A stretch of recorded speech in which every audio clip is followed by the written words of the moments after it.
এই এতগুলো আম কেটে রেখেছো, আমগুলো দিয়ে কি করবা? আমগুলো দিয়ে এই যে কুড়নি দিয়ে কুড়িয়ে মাখা করবো ওদের জন্য। ও, করো তাহলে।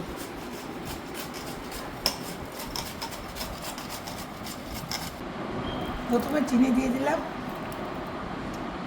এবার দুটো কাঁচা লঙ্কা মেখে নিলাম,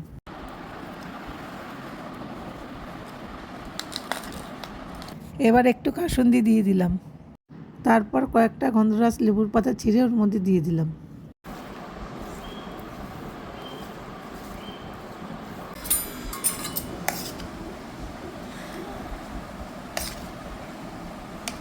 সুমুকে আর বিভাসাকে দিলাম আর নিজেও খেলাম।